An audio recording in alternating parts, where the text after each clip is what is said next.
Assalamualaikum warahmatullahi wabarakatuh. Berjumpa kembali di channel Perawat Online. Alhamdulillah kita masih bisa bertemu ya kawan-kawan sekalian, masih membahas kuis yang sudah di-share di hari kemarin ya. Jadi kemarin sudah di-share di kelas WhatsApp-nya. Nah, sekarang kita akan membahas ya, kita akan mencoba membahas satu persatu dari kuis yang sudah di-share kemarin di kelas WhatsApp-nya. Oke, bagaimana kabarnya teman-teman semua? Semoga masih tetap semangat ya belajarnya untuk mencapai impian teman-teman semua menjadi ASN tentunya. Oke, jangan lupa teman-teman yang baru menemukan channel ini, jangan lupa klik subscribe dan aktifkan loncengnya supaya teman-teman selalu update video terbaru dari channel Perawat Online. Oke ya, seperti biasa, nah teman-teman yang baru bergabung bisa ketik atau chat ya di live chatnya, silakan. Dari mana aja yang sudah hadir di live YouTube di kesempatan kali ini, bisa sebutkan nama dan asal kotanya. Nah, mungkin dari mana, atau mungkin ada yang masih sedang berdinas ya, jadi sedang dinas disempatkan untuk belajar. Nah, silakan teman-teman bisa komen ya.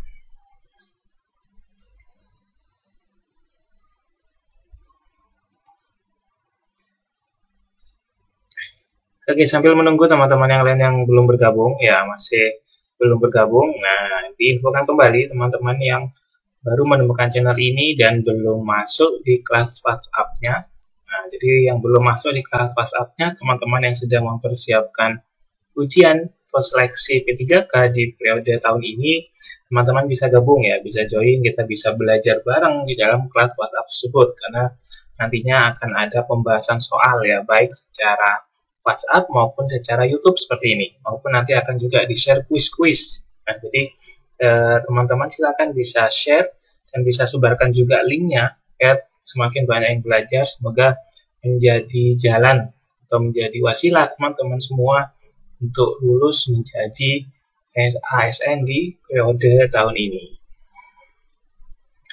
Link join kelas WhatsApp-nya sudah ada di deskripsi video ini. Ya, silakan teman-teman bisa lihat di deskripsi video ini, nanti ada link kelas WhatsApp, teman-teman klik saja, kemudian teman-teman akan otomatis masuk di kelas WhatsApp-nya. Atau langsung bisa ketik di bit.ly/gabung kelas P3K. Nah, teman-teman juga bisa klik tinggal linknya yang sudah ada di layar ini, silakan. Oke, yuk sebutkan teman-teman yang sudah bergabung, silakan. Yang sudah bergabung, sebutkan nama dan asal kotanya. Atau mungkin ada yang sedang dinas nggak hari ini? Ada yang sedang dinas sore? Ya, ada yang sedang dinas sore?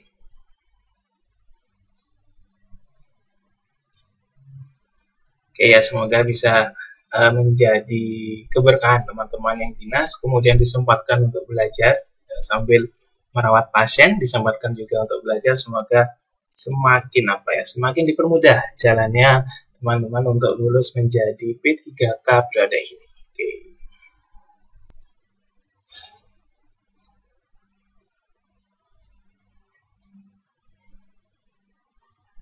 Oke ya, kemarin ada 7 atau 8 soal yang ada di kuis kedua ya. Kuis pertama sudah kita lewati, sekarang kita masuk ke kuis kedua. Nah, kita di kesempatan kali ini kita akan membahas di kuis 2 ini.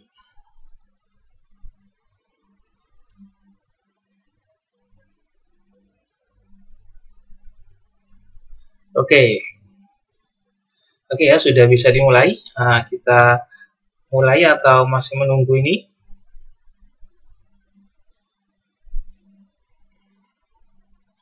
Oke, baik.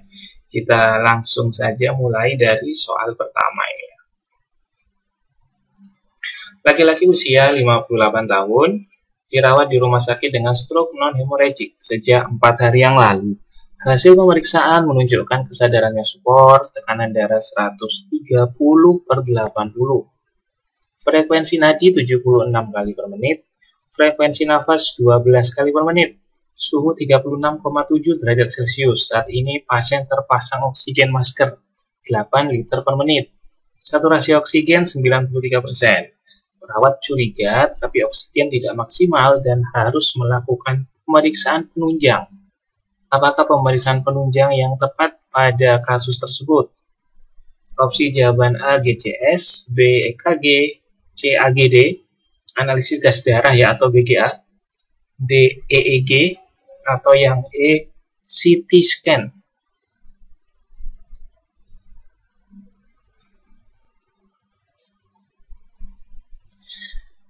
Oke, jadi teman-teman yang belum sempat mengerjakan kuisnya, silakan ya bisa dicoba kembali untuk menjawab kira-kira nomor 1 ini jawabannya apa ya. Ketik di kolom live chatnya ya, ketiknya di kolom live chat ya, bukan di kolom komentar, tapi di kolom live chatnya ya. Nomor 1, kemudian langsung jawabannya 1A, 1B, 1C, 1D atau 1E dan seterusnya. Oke, kira-kira apa pemeriksaan penunjang yang dilakukan atau yang diberikan pada pasien dengan kondisi soal nomor 1 ini? Jadi yang perlu teman-teman perhatikan adalah, nah ini ya, saat ini pasien terpasang oksigen masker 8 LPM.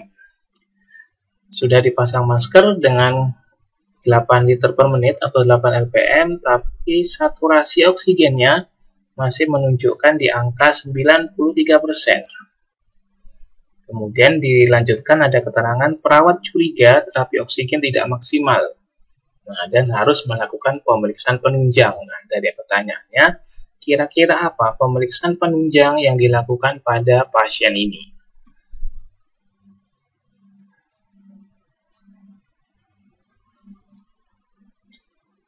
Oke, silakan yuk teman-teman coba menjawab dulu. Nomor 1 jawabannya apa? Silakan chat di kolom live chatnya.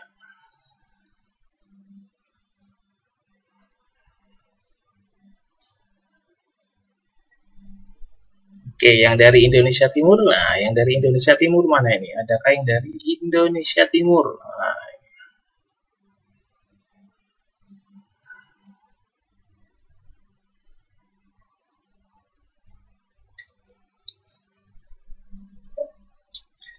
oke, langsung saja kita lihat jawabannya ya. Jadi karena ini yang sudah saya sampaikan tadi, pasien sudah terpasang oksigen 8 LPM. Nah, tapi saturasi oksigennya masih menunjukkan 93%. Nah, berarti tanda tanya, ada apa dengan pasien ini? Nah, maka yang harus kita lakukan adalah kita curiga pasien ini bisa mengalami gagal nafas atau gangguan metabolik. Nah, jadi apa yang harus kita periksa yaitu adalah pemeriksaan BGA tentunya ya, atau pemeriksaan AGD. AGD atau BGA yang sama ya. AGD kan bahasa Indonesianya, analisis gas darah. Sedangkan BGA, blood gas analysis. Nah, jadi pemeriksaan AGD atau pemeriksaan BGA. Nah, berkaitan dengan takutnya gangguan metabolik juga. Acidosis maupun bisa alkalosis ya. Jadi jawabannya adalah yang opsi C. Oke.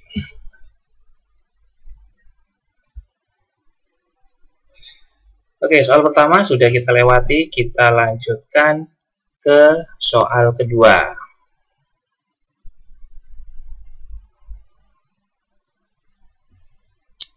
Laki-laki usianya 58 tahun, diagnosis pneumonia, dirawat di rumah sakit sejak 3 hari yang lalu. Pasien mengeluh batuk berdahak, cepat lelah apabila beraktivitas, pusing, mual. Hasil pemeriksaan menunjukkan bunyi nafas ronki, tekanan darah 140/90, frekuensi nafas 28 kali per menit, frekuensi nadi 88 kali per menit, suhu 37,5 derajat Celcius. Apakah masalah keperawatan utama pada kasus tersebut?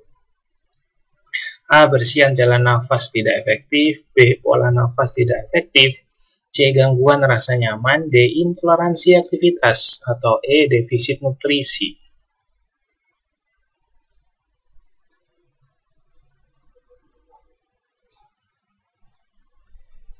Soal kedua menanyakan mengenai masalah keperawatan. Nah, berarti kita perhatikan keluhan pasien, kemudian lihat vital sign-nya, kemudian juga kita lihat hasil pengkajian.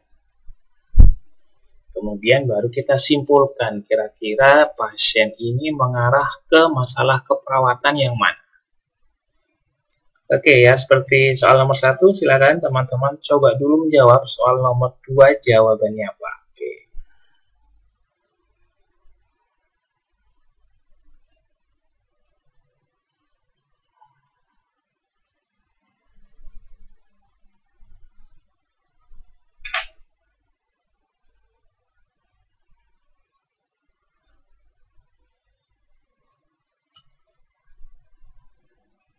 Apakah bersihan jalan nafas tidak efektif? Apakah pola nafas tidak efektif?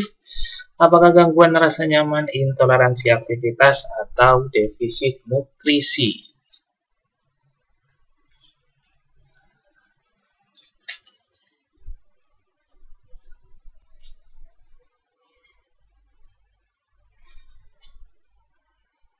Oke, kami ingatkan kembali teman-teman yang belum bergabung di kelas WhatsApp, silahkan ya teman-teman bisa langsung saja klik link yang ada di deskripsi video ini. Nanti teman-teman akan langsung terhubung atau masuk ke kelas WhatsApp-nya. Dan teman-teman yang sudah masuk di kelas WhatsApp, silakan teman-teman juga bisa menambahkan teman lainnya untuk belajar bareng mengenai soal-soal P3K perawat, baik itu yang D3 atau perawat terampil maupun yang NES atau perawat ahli pertama. Oke ya, sudah banyak menjawab. Oke ya, baik. Oke ya, saya rasa sudah benar semua ya. Jadi jawaban yang tepat karena di sini ada suara nafas ronki, nah kemudian ada batuk berdahak, nah, maka mengarah ke bersihan jalan nafas tidak efektif. Oke ya, karena ada suara nafas tambahan. Nah, teman-teman masih ingat ya, ada suara nafas tambahan, itu bisa ronki, bisa suara wheezing, bisa suara stridor, bisa suara gargling, dan sebagainya. Snoring misalnya. Nah, jadi itu masuk ke masalah keperawatan yang opsi jawaban A, yaitu adalah bersihan jalan nafas tidak efektif.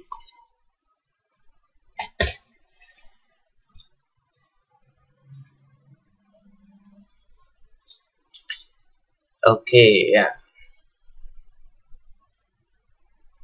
Oke, baik, kita lanjut ke soal nomor 3. Oke.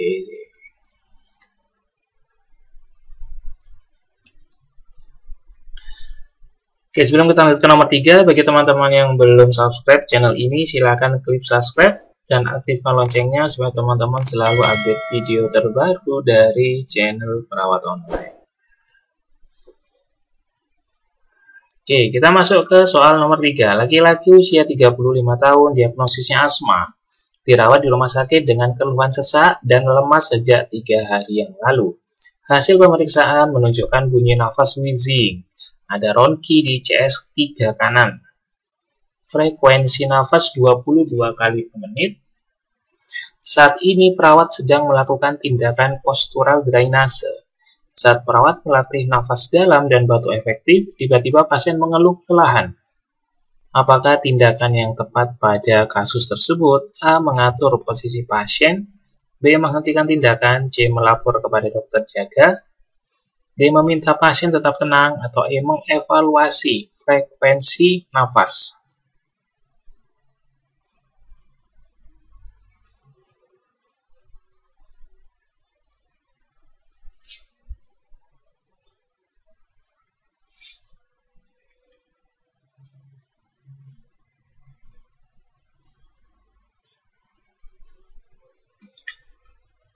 Kira-kira mana jawabannya tepat? Ya, silakan teman-teman coba menjawab. Nah, nomor 3 jawabannya apa? Jangan lupa nomornya ya, supaya saya bisa melihat, oh nomor 3 ternyata banyak yang benar, atau ada yang kurang.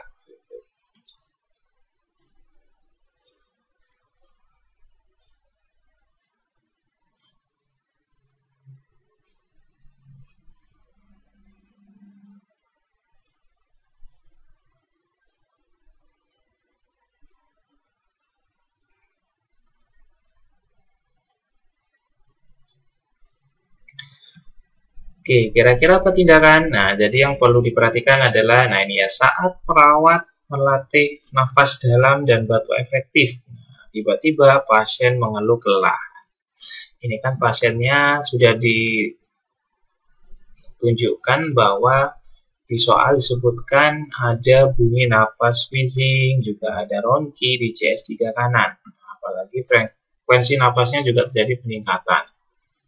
Maka ini bisa kita simpulkan ya, berarti masalah perawatan atau diagnosis keperawatan dari pasien ini adalah bersihan jalan nafas tidak efektif. Nah, kemudian perawat melakukan tindakan postural drainase. Mungkin teman-teman masih ingat apa itu tindakan postural drainase. Nah, yang masih ingat sekarang bisa coba kita sharing bersama ya, kita belajar bersama di sini. Bisa tulis di kolom live chat-nya. Nah, masih ingat apa itu postural drainase? Biasanya ini dilakukan sambil ada fisioterapi nafas, ada postural drainase. Oke ya, saya rasa teman-teman sudah paham semua ya. Nah, sesuai namanya postur, nah berarti kan posisi. Drainase berarti aliran. Jadi postural drainase adalah suatu tindakan dengan mengubah posisi tubuh, ya, mengubah posisi tubuh sesuai letak sekret yang ada, sehingga sekret itu mengalir atau mudah ke jalan keluar atau mudah untuk dikeluarkan. Hingga pasien itu diberikan posisi sesuai dengan sekretnya ada di mana. Gitu ya. Itu tadi yang dinamakan dengan tindakan postural drainase. Oke, kita kembali lagi. Saat perawat melatih nafas dalam dan batuk efektif, tiba-tiba pasien mengeluh kelelahan. Apa tindakan yang bisa kita lakukan? Apa? Jadi langsung pada tindakan yang segera kita lakukan pada pasien ini.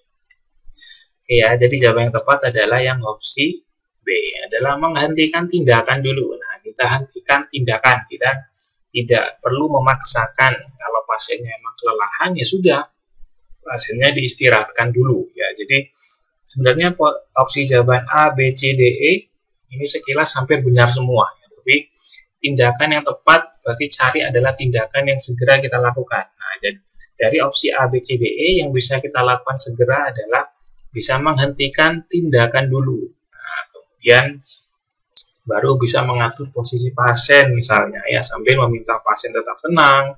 Kemudian bisa melapor dokter jaga sambil lalu mengevaluasi frekuensi nafas ya. Jadi semuanya ini bisa kita lakukan. Tapi yang paling penting adalah kita harus bisa menghentikan tindakan yang sudah dilakukan kita tadi. Karena pasiennya sudah ada keluhan, keluhannya itu adalah kelelahan. Oke, ya, jadi jawabannya yang opsi jawaban B.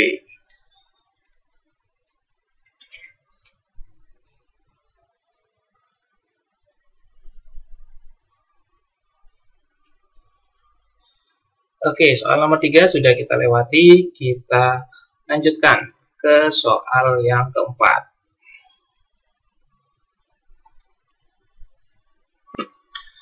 Laki-laki usia 40 tahun dirawat di ruang penyakit dalam dengan hepatitis. Hasil pemeriksaan tekanan darah 100/70, frekuensi nadi 60 kali per menit, suhu 36,8 derajat Celcius. Frekuensi nafas 12 kali per menit. Respon verbal, suara yang tidak jelas artinya. Respon motorik, pasien menghindar dari stimulus nyeri. Respon membuka mata dengan respon nyeri. Berapakah nilai skor GCS pasien tersebut? Opsi jawaban A 6, B 7, C 8, D 9, atau E 10. Soal ini berkaitan dengan interpretasi dari GCS. Saya rasa teman-teman sudah terbiasa ya dalam menilai skor GCS. Ini ada pasien baru datang, baik itu dari ruangan maupun dari ruangan lainnya ataupun dari IGD atau dari luar ya. Maka biasanya kita lakukan adalah kita kaji dulu GCS-nya. Apakah pasiennya ini komposmentis atau tidak, seperti itu.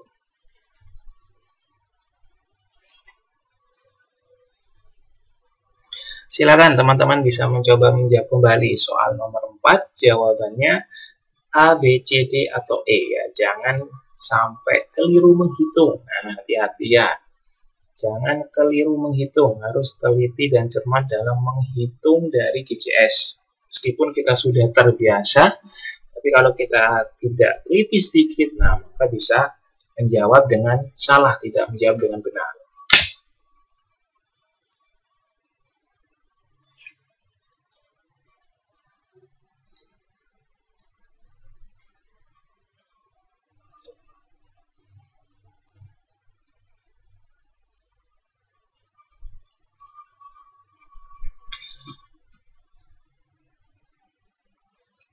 Oke, kita ingat kembali, GCS itu terdiri dari 3 unsur ya, ada E, ada V, ada M. Nah, kemudian kita nilai satu persatu, kemudian kita jumlahkan untuk menentukan total atau skor dari GCS.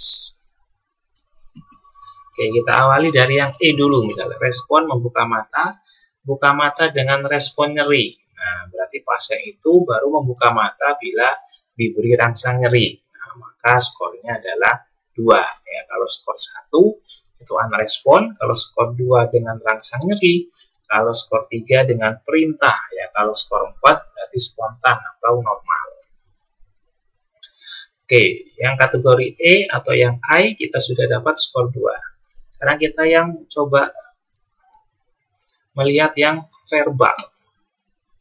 Oke, perhatikan soal. Nah, respon verbal. Respon verbal suara yang tidak jelas artinya. Nah, berarti dia masih bisa bersuara dan tidak jelas artinya. Nah, ya. Maka skornya adalah 2. Oke, ya kalau skor 1 unrespon. Karena tidak jelas artinya, berarti dia hanya mengerang. Mengerang berarti ya skornya 2. Kemudian motorik atau yang M. Pasien menghindar dari stimulus nyeri, ya, menjauhi nyeri. Nah, itu adalah skornya 4. Nah, kemudian kita jumlahkan 2 tambah 2 tambah 4, maka skornya adalah 8. Jadi jawaban yang tepat adalah yang opsi jawaban C. Skornya 8 totalnya, karena E-nya skornya 2, V-nya skornya 2, kemudian M-nya skornya 4, kemudian kita jumlahkan 2 ditambah 2 ditambah 4, maka kita peroleh yaitu skornya 8.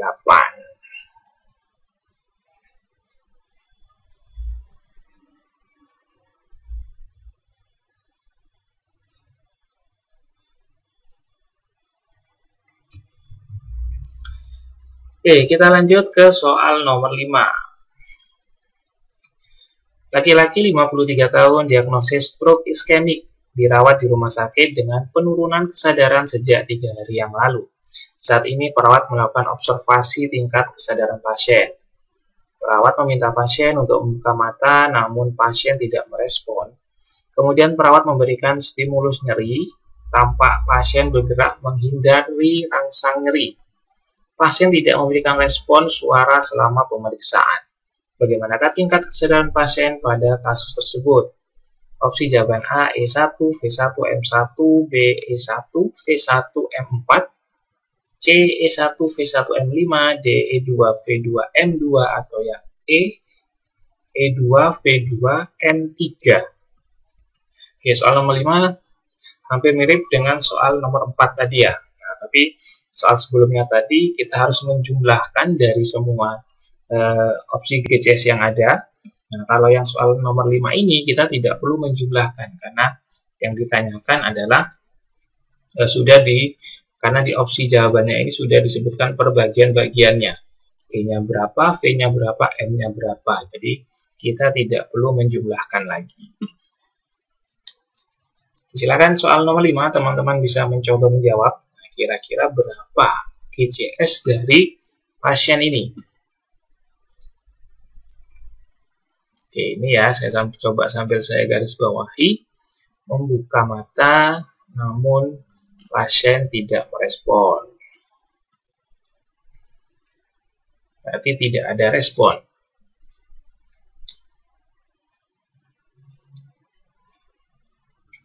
Kemudian perawat memberi stimulus nyeri, tampak pasien menghindari rangsang nyeri. Kemudian tidak memberikan respon suara selama pemeriksaan. Oke, ya, jadi teman-teman bisa perhatikan yang saya garis bawah ini atau saya beri garis merah ini. Nah, ini nanti bisa menunjukkan dari skor GCS dari pasien ini.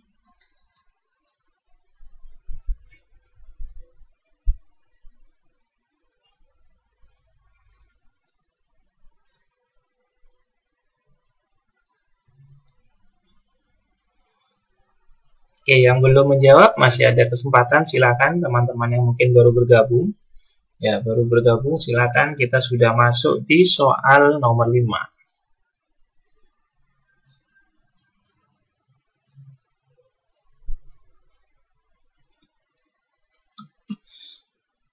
Oke, langsung saja kita lihat jawabannya. Oke ya, jadi jawaban yang tepat adalah yang opsi B. E1 karena tidak ada respon ya, mata tidak ada respon, kemudian ternyata verbal atau suara juga tidak ada respon ini ya, tidak ada respon, maka skornya 1, jadi E1 V1. Kemudian motoriknya tampak pasien menghindari rasa nyeri, maka M-nya 4. Nah, maka jawabannya adalah yang opsi B, E1 V1 M4. Oke.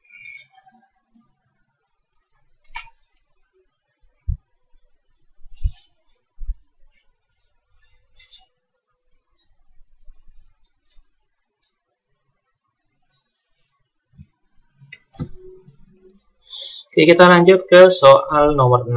Laki-laki 29 tahun terserempet mobil, kemudian jatuh tergeletak tidak sadar. Tanpa ada lecet dan mengeluarkan darah pada pelipis kiri. Tindakan pertolongan segera dilakukan. Penolong memastikan keamanan diri, lingkungan, serta pasien. Dan kemudian melakukan cek respon dan hasilnya tidak ada respon. Apakah tindakan selanjutnya pada kasus tersebut? A. Cek frekuensi nadi dan nafas. B. Kontrol servikal. C. Minta bantuan. D. Lakukan RJP. Atau E. Balut tekan.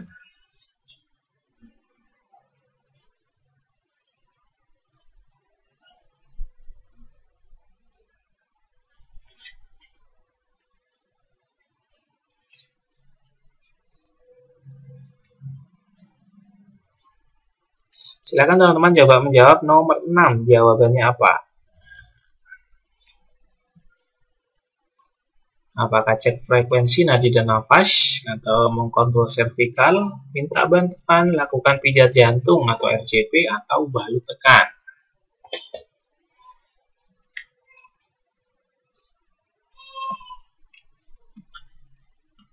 Oke, perhatikan dari soal ini ya, ini soal berkaitan dengan kegawat daruratan. Nah, di sini disebutkan ternyata dia menemukan korban kecelakaan lalu lintas, ada darah di pelipis kiri. Tindakan pertolongan segera dilakukan. Penolong memastikan aman diri, aman lingkungan, serta pasien. Seingat ya prinsip 3A. Ya, jadi yang pertama kita lakukan adalah 3A dulu, aman diri sendiri, aman lingkungan, aman pasien. Baru kita bisa melakukan selanjutnya. Kita tidak boleh sembrono dalam melakukan atau memberi bantuan kepada pasien. Ya. Kemudian melakukan cek respon. Dan hasilnya tidak ada respon. Mungkin teman-teman masih ingat istilah ini ya. Ada D, ada R, CAB, nah atau ABC, nanti disesuaikan dengan kondisi pasien. Kalau ada perdarahan, maka sirkulasi diutamakan. Jika tidak ada perdarahan, maka airway intinya ya. DRCAB, nah D-nya apa? DRS, ada yang kelewat ini. DRS, nah DRS CAB. D-nya danger, ya, artinya danger berarti kita harus mengamankan diri. 3A tadi yaitu masuk ke bagian danger. Aman diri, aman lingkungan, aman pasien. Kemudian R adalah respon, nanti kita cek respon dari pasien. Sudah kita lakukan di soal, ternyata hasilnya adalah tidak ada respon. Kemudian selanjutnya, maka tingkat selanjutnya adalah berarti ke tahap yang S ini. Nah, masih ingat teman-teman apa S ini? Nah, ya. Shout for help. Nah, artinya kita meminta bantuannya. Jadi jawaban yang tepat di sini adalah yang opsi C ya, sampai lalu kita meminta bantuan. Nah, sudah dilakukan 3A, kemudian cek respon, meminta bantuan, sampai lalu kita melakukan selanjutnya. Bisa CAB kalau ada perdarahan, atau ABC kalau tidak ada perdarahan dan ada masalah di airway-nya. Nah, seperti itu ya. Jadi jawabannya adalah yang opsi C.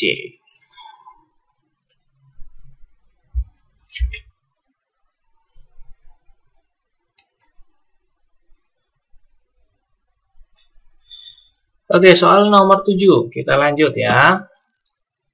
Laki-laki 19 tahun dibawa ke UGD akibat terjatuh dari pohon 15 menit yang lalu. Hasil pemeriksaan, sakit saat bernafas. Frekuensi nafas 30 kali per menit, frekuensi nadi 98 kali per menit. Skala nyeri 3, bicara terbata-bata, wajah pucat, ada jejas di dada kanan.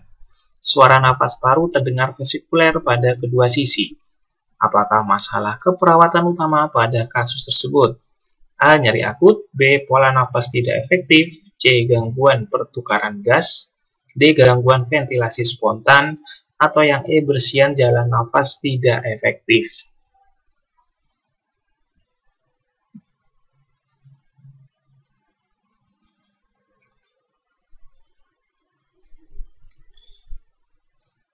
Perhatikan keluhan pada pasien. Keluhannya apa? Pasien ini habis terjatuh ya. Biasanya jatuh dari pohon 15 menit yang lalu. Keluhannya ada sakit saat bernafas. Nah, perhatikan RR-nya meningkat 30 kali per menit di atas normal. Frekuensi nadi masih dalam batas normal ya, meskipun sudah masuk ke batas atas. Skala nyerinya 3, bicara terbata-bata, wajah pucat, ada jejas di dada kanan, suara nafas paru terdengar vesikuler. Nah, perhatikan hati-hati di sini, ada suara nafas paru terdengar vesikuler di kedua sisi. Oke, kira-kira jawabannya yang mana? Silakan teman-teman bisa coba chat di live chatnya. Nomor 7 jawabannya A, B, C, D, atau yang E.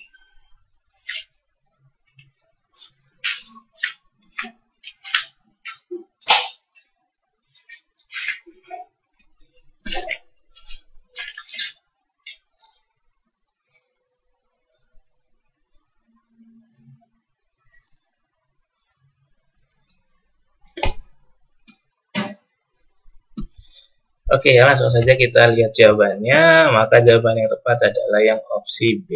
Oke, kenapa kok B ya? Jangan terjebak dengan adanya kalimat suara nafas. Ya, perhatikan suara nafasnya apa? Suara nafasnya di sini adalah vesikuler. Nah, vesikuler artinya apa? Artinya adalah suara nafas normal ya. Berarti tidak ada suara nafas tambahan di sana. Nah, hati-hati ya. Kalau tidak ada suara nafas tambahan ya jangan pilih yang bersihan jalan nafas karena tidak ada suara nafas tambahan. Karena pasiennya sesak, RR-nya meningkat, nah, maka jawabannya adalah yang opsi B, yaitu adalah pola nafas tidak efektif. Oke ya. Oke, jadi dari hasil quiz kemarin ternyata banyak dari teman-teman yang menjawab benar semua, ada yang jawab benar semua ya, dari nomor 1 sampai nomor 7 ya. Semoga ini bisa terus berlangsung sampai pada saat pelaksanaan ujian P3K nanti. Dan harapannya semoga teman-teman tentunya bisa lulus semua menjadi ASN.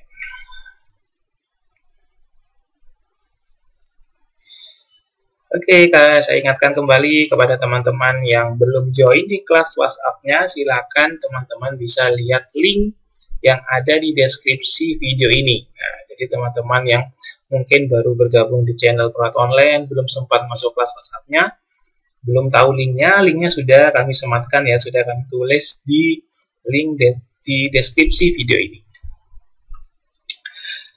Oke, kita sudah sampai di akhir pembelajaran pada kesempatan kali ini.